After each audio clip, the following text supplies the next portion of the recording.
Now formation of urine. Urine का formation कैसे होता है किडनीज के अंदर? यूरिन में होता है यूरिया जो कि नाइट्रोजनस वेस्ट है। तो यूरिन का फॉर्मेशन कैसे होगा? इसके फॉर्मेशन की प्रोसेस में 3 स्टेप्स होंगे: ultra filtration, reabsorption and secretion. Ultra filtration में क्या होगा? जो ब्लड है वो फिल्टर होके कहाँ आ जाएगा? बोमेन्स कैप्सूल की कैविटी के अंदर आ जाएगा। उस फिल्ट्रेट में क्या कहेंगे? जो चीज़ बोमेन कैप्सूल में आई, जो लिक्विड बोमेन कैप्सूल में आया, उसको कहेंगे फिल्ट्रेट। फिल्ट्रेट में क्या प्रेजेंट होगा? वेस्ट, नाइट्रोजनस वेस्ट प्रेजेंट होगा, प्लस कुछ ऐसी चीज़ें भी प्रेजेंट होंगी जो बॉडी के लिए यूजफुल होंगी, like glucose, ions, water etcetera. Ultra filtration में तो चीज़ें कहाँ आ गई? फिल्टर होकर बोमेन कैप्सूल की कैविटी के अंदर आ गई, जिनके अंदर वेस्ट सब्सटेंस के साथ में यूजफुल सब्सटेंस भी प्रेजेंट है। सेकेंड प्रोसेस होगा, सेकेंड स्टेप जो होगा वो होगा रीअब्जॉर्प्शन का। अब बहुत सारा वाटर कैविटी के अंदर आ गया, बहुत सारे आयंस आ गए, ग्लूकोज आ गया थोड़े अमाउंट में, या अदर जो यूज़फुल चीज़ें हैं वो उस कैविटी के अंदर आ गई जो बॉडी के लिए यूज़फुल है। तो बॉडी को वो वापस चाहिए होंगी। तो जैसे ही बोमेन कैप्सूल की कैविटी से ये जो फिल्ट्रेट है ये कहाँ जाएगा? प्रॉक्सिमल कॉन्वोल्यूटेड ट्यूब्यूल में जाएगा। तो वहाँ पे फिर कौन सा प्रोसेस होगा? रीअब्जॉर्प्शन का। यानी उस प्रॉक्सिमल कॉन्वोल्यूटेड ट्यूब्यूल की जो सेल्स हैं जिनके अंदर माइक्रोविलाई प्रेजेंट हैं, वो यूज़फुल चीज़ों को लाइक ग्लूकोज को एंड अदर जो भी यूज़फुल स्टफ है उसको रीअब्जॉर्ब कर लेंगी, और वो दोबारा से कहाँ चला जाएगा? नेफ्रॉन की चारों तरफ जो टिश्यू या लिक्विड जो प्रेजेंट है वहाँ पे चली जाएंगी, वहाँ से वो दोबारा से सर्कुलेशन के थ्रू ब्लड के अंदर पहुँच जाएंगी। वो प्रोसेस होगा रीअब्जॉर्प्शन का, यानी यूज़फुल चीज़ों को बॉडी ने रीअब्जॉर्ब कर लिया। तो ये मेनली कहाँ पे होगा? जो मॉलिक्यूल्स लाइक ग्लूकोज हैं उनका तो मेनली कहाँ पे होता है? प्रॉक्सिमल कॉन्वोल्यूटेड ट्यूब्यूल में। वाटर का भी हो जाता है, पर जो हेनलीज लूप है वाटर का मेनली कहाँ पर होता है? उस हेनलीज लूप में ही होता है। तो जितना हेनलीज लूप बड़ा होगा किसी ऑर्गेनिज्म का, उतने ही वाटर का रीअब्जॉर्प्शन होगा, यानी उस फिल्ट्रेट में से वाटर दोबारा कहाँ जाएगा? निकल कर बॉडी के अंदर चला जाएगा, ब्लड के अंदर चला जाएगा। Next secretion.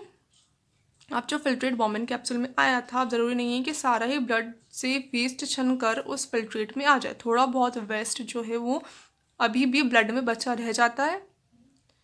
उसके बाद क्या होगा? उस वेस्ट को भी कहाँ भेजना है अपन को? कैविटी के अंदर भेजना है। तो जो डिस्टल कॉन्वोल्यूटेड ट्यूब्यूल है वहाँ पे क्या होता है? सीक्रेशन, यानी सराउंडिंग से उस डिस्टल कॉन्वोल्यूटेड ट्यूब्यूल के चारों तरफ जो टिश्यू प्रेजेंट है, फ्लूइड प्रेजेंट है, वहाँ से जो वेस्ट है वो कहाँ आ जाता है? फिर दोबारा डिस्टल कॉन्वोल्यूटेड ट्यूब्यूल की कैविटी के अंदर आ जाता है। तो उसको कहेंगे सीक्रेशन। ठीक है।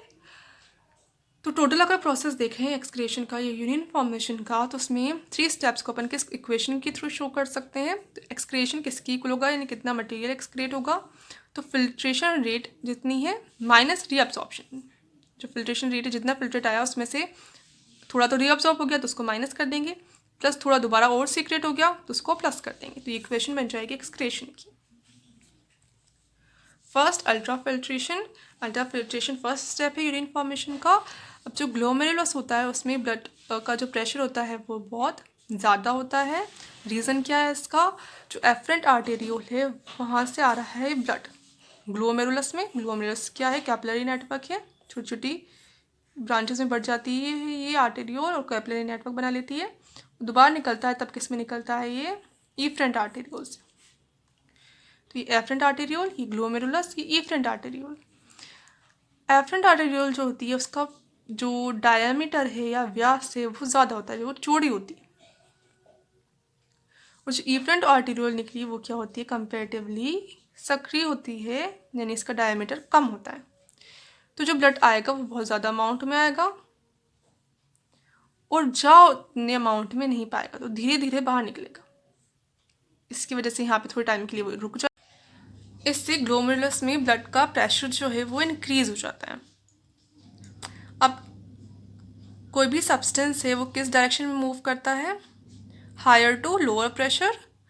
ये है बोमेन कैप्सूल, बोमेन कैप्सूल की कैविटी, तो यहाँ पे प्रेशर इंक्रीज़ हो गया, बॉम्बिन कैप्सूल का प्रेशर उतना ज़्यादा नहीं है, इसलिए जो सब्सटेंस हैं वो फिल्टर होके कहाँ आ जाएंगे, बॉम्बिन कैप्सूल की कैविटी के अंदर आ जाएंगे। कौन कौन से सब्सटेंस आएंगे, एक तो सेल्स जो प्रेजेंट है वो साइज में बड़ी होती हैं तो वो फिल्टर होके फिल्ट्रेट में नहीं आती। प्रोटीन्स भी साइज में बड़े होते हैं, वो भी नहीं आते। इसके अलावा जो अदर मटेरियल है, वेस्ट है, ग्लूकोज, आयंस, वाटर, ये सब कहाँ जाता है, बॉम्बिन कैप्सूल की कैविटी के अंदर आ जाता है। इस जो लिक्विड है, जो फ्लूइड है जो इसके अंदर आया, उसको कहते हैं ग्लोमेरुलर फिल्ट्रेट। अब next glomerular filtration rate. Rate क्या है, ग्लोमेरुलर फिल्ट्रेशन रेट दोनों किडनीज के सभी रीनल कैप्सूल में पर मिनट बने ग्लोमेरुलर फिल्ट्रेट की कुल मात्रा क्या है, ग्लोमेरुलर फिल्ट्रेशन रेट।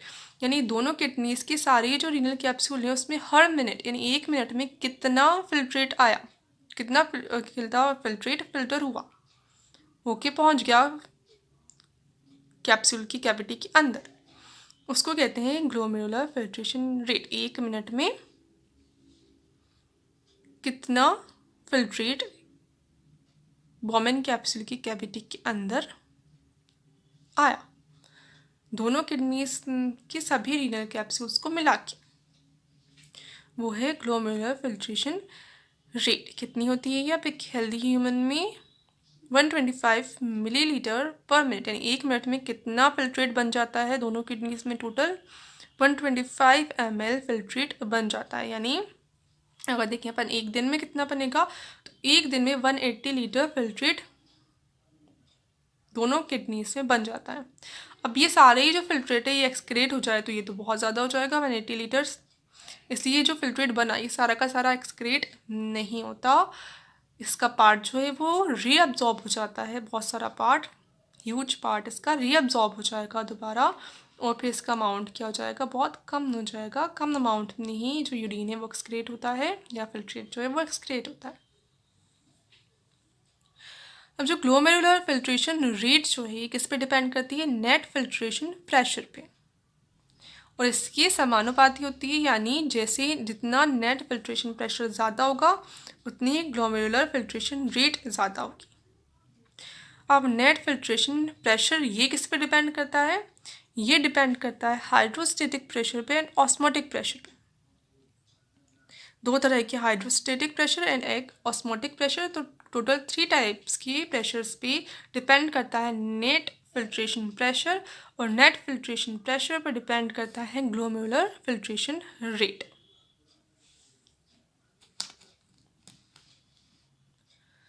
अब फर्स्ट है, दो तरह के हाइड्रोस्टेटिक प्रेशर होंगे और एक होगा ऑस्मोटिक प्रेशर। तो हाइड्रोस्टेटिक प्रेशर दो तरह के कौन कौन से होंगे, glomerular hydrostatic pressure, capsular hydrostatic pressure. अब अपन कह रहे हैं ग्लोमेरुलर में जो प्रेशर है वो ज़्यादा होगा, क्यों, क्योंकि एफरेंट आर्टेरियोल का डायमीटर कम है, किससे, एफरेंट आर्टेरी से, जिसकी वजह से प्रेशर इंक्रीज हो जाएगा ग्लोमेरुलस के अंदर, तो उस प्रेशर को कहेंगे अपन ग्लोमेरुलर हाइड्रोस्टेटिक प्रेशर, जो कितना होता है 55 ml मर्करी, इसकी वैल्यू है। और ये पॉजिटिव वे में इफेक्ट करता है नेट फिल्ट्रेशन प्रेशर को, यानी नेट फिल्ट्रेशन प्रेशर बढ़ेगा अगर ग्लोमेरुलर हाइड्रोस्टेटिक प्रेशर ज़्यादा होगा। ठीक है, ग्लोमेरुलर हाइड्रोस्टेटिक प्रेशर ज़्यादा होगा, जितना प्रेशर का डिफरेंस होगा, यानी प्रेशर यहाँ का ज़्यादा है यहाँ का कम है, तो जितना प्रेशर का डिफरेंस होगा उतना ही ज़्यादा फिल्ट्रेट अंदर आएगा बॉम्बिन कैप्सूल के, यानी ग्लोमेरुलर हाइड्रोस्टेटिक प्रेशर जितना ज़्यादा होगा फिल्टर भी चीज़ उतनी ही ज़्यादा होगी, यानी नेट फिल्ट्रेशन रेट भी उतनी ही ज़्यादा होगी, तो ये पॉजिटिवली अफेक्ट करता है। सेकंड है कैप्सुलर हाइड्रोस्टेटिक प्रेशर। अब कैप्सुलर हाइड्रोस्टेटिक प्रेशर क्या है, जो ये कैप्सूल की कैविटी है इसके अंदर पहले से ही थोड़े अमाउंट में लिक्विड हमेशा ही फिल्ट्रेट जो है वो हमेशा ही प्रेजेंट रहता है, अब वो भी कुछ प्रेशर लगाएगा, जिसकी वजह से जो कैसा होगा, नेगेटिव होगा। यहाँ वाला प्रेशर थोड़ा बहुत तो हो गई, इसलिए इतना कम प्रेशर नहीं होगा, यहाँ का प्रेशर थोड़ा सा ज़्यादा होगा, इतना ज़्यादा नहीं होगा पर थोड़ा ज़्यादा होगा। तो ये जो प्रेशर है वो कैसे अफेक्ट करता है फिर नेगेटिवली अफेक्ट करता है, यानी कैप्सुलर हाइड्रोस्टेटिक प्रेशर जितना ज़्यादा होगा, ग्लोमेरुलर हाइड्रोस्टेटिक जो नेट फिल्ट्रेशन प्रेशर है वो उतना ही कम होगा। Second, colloidal osmotic pressure. अपन देख रहे हैं जो ब्लड है, यहाँ पे क्या है, वो ब्लड है, ये बॉम्बिन कैप्सूल की कैविटी है। ब्लड में क्या प्रेजेंट होते हैं, प्रोटीन्स प्रेजेंट होते हैं, जैसे एल्ब्यूमिन, ग्लोबुलिन प्रेजेंट है, फाइब्रिनोजन है, यानी इसकी ऑस्मोटिक प्रेशर जो है वो क्या होता है, ज़्यादा होता है, यानी इसकी कंसंट्रेशन क्या है, ज़्यादा है, और यहाँ की कंसंट्रेशन क्या है, कम, क्योंकि यहाँ पे आ ही नहीं रहा प्रोटीन फिल्टर होके। और जो मूवमेंट होती है वाटर की वो किस डायरेक्शन में होती है, lower concentration to higher concentration, इसलिए ये भी अपोज करेगा किसको, इस लिक्विड को यहाँ से यहाँ आने में। अपोजिट प्रेशर है इसलिए कैसा होगा, ये भी नेगेटिव होगा। कैप्सुलर हाइड्रोस्टेटिक प्रेशर की वैल्यू होती है 15, कोलोइडल ऑस्मोटिक प्रेशर की वैल्यू होती है 30। तो ग्लोमेरुलर हाइड्रोस्टेटिक प्रेशर जितना ज़्यादा होगा उतना ही NFP ज़्यादा होगा, इसलिए पॉजिटिव में आएगा। कैप्सुलर हाइड्रोस्टेटिक प्रेशर जितना ज़्यादा होगा उतना ही NFP कम होगा, इसलिए नेगेटिव में आएगा। और कोलोइडल ऑस्मोटिक प्रेशर जितना ज़्यादा होगा उतना ही NFP कम होगा, इसलिए ये भी नेगेटिव में आएगा। तो माइनस कॉमन आ जाएगा, इसकी वैल्यूज रख दें अगर 55, 15 एंड 30, तो ये प्लस हो जाएंगी 45, माइनस हो जाएंगी एंड 10। ये नेट फिल्ट्रेशन प्रेशर कितना होता है 10 मिलीमीटर मरकरी।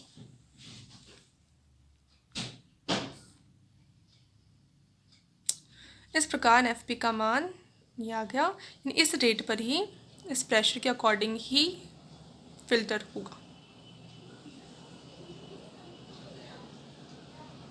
10 mm मरकरी के अकॉर्डिंग।